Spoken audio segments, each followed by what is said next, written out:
Salam, selamat pagi, dan salam sukacita buat seluruh jemaat yang diberkati Tuhan Yesus Kristus dimanapun saat ini berada.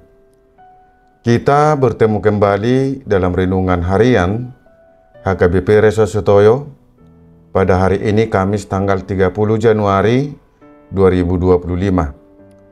Sebelum kita mendengarkan firman Tuhan, kita menyerahkan diri kita kepada Tuhan. Kita berdoa. Damai sejahtera Allah yang melampaui segala akal, itulah yang memelihara hati dan pikiranmu di dalam Kristus Yesus.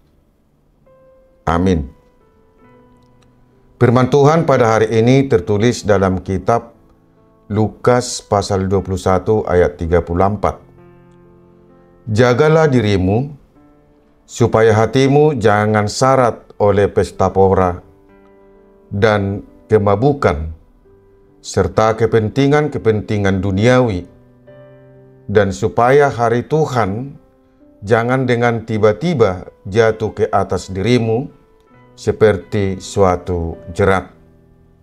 Dalam bahasa Batak dikatakan, alai jaga hamuma dirimuna, unang sorat rohamuna binahen ni parminumon, dohot parmabuhon, dohot panarihon ni hanguluanon, gabehatop ditahopi ari ihamu, songon tali rabang.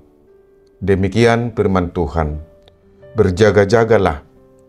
Saudara-saudara yang diberkati oleh Tuhan Yesus Kristus, siapa yang tidak suka dengan kemewahan?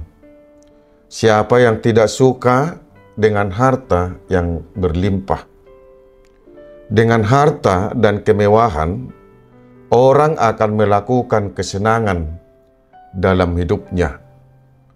Untuk itulah banyak orang melakukan pesta pora. Tidak ada yang salah orang melakukan pesta.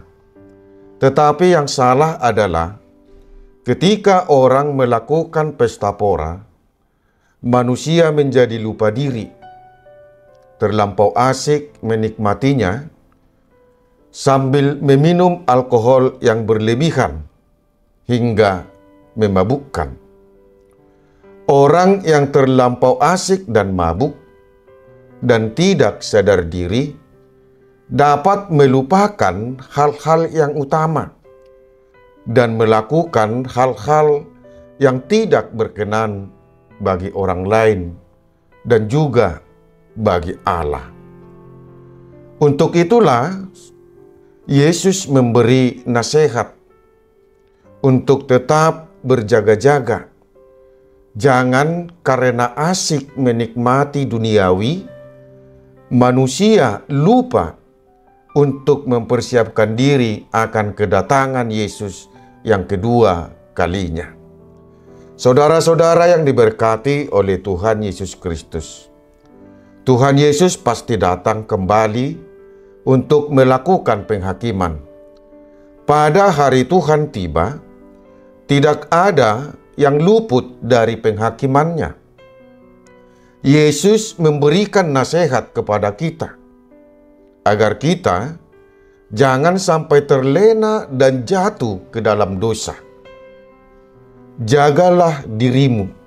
Kata ini mengarahkan kepada kita agar kita dapat menguasai hidup kita dan mempersiapkan diri untuk menyongsong kedatangan Tuhan kembali. Jagalah dirimu. Kita jangan sampai terlena akan kepentingan duniawi ini, sehingga kita lupa diri akan kedatangan Yesus yang tiba-tiba dan akan menjadi jerat terhadap diri kita. Kedatangan Tuhan yang tiba-tiba tidak seorang pun yang tahu.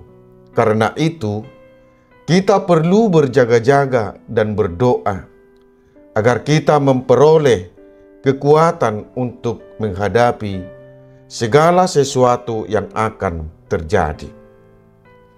Saudara-saudara yang diberkati oleh Tuhan Yesus Kristus, jagalah dirimu supaya hatimu tidak terbeban akan kepentingan-kepentingan dunia ini. Waspadalah terhadap hal-hal yang dapat menjauhkan dirimu dari Tuhan. Banyak hal yang telah kita nikmati atas pemberian Tuhan, tetapi jagalah dirimu dari hal-hal yang menjatuhkan hidupmu ke dalam dosa. Kita harus menjaga diri kita dari segala godaan, kenikmatan, dan keinginan dunia ini, supaya pada hari Tuhan kita tidak menjadi korban penghukuman. Amin. Kita berdoa. Terima kasih Tuhan atas firman-Mu yang telah menyapa kami pada saat ini. Engkau telah memberikan nasihat kepada kami, agar kami tetap menjaga diri kami dari hal-hal yang tidak berkenan di hati-Mu. Kuatkan kami untuk menjaga diri kami, agar kami luput dari penghakiman-Mu. Ya Tuhan, lindungi dan berkati kami hari ini. Terimalah doa permohonan kami ini di dalam Yesus Tuhan, kami berdoa. Amin. Saudara-saudaraku yang terkasih, selamat beraktivitas. Tuhan memberkati kita. Shalom.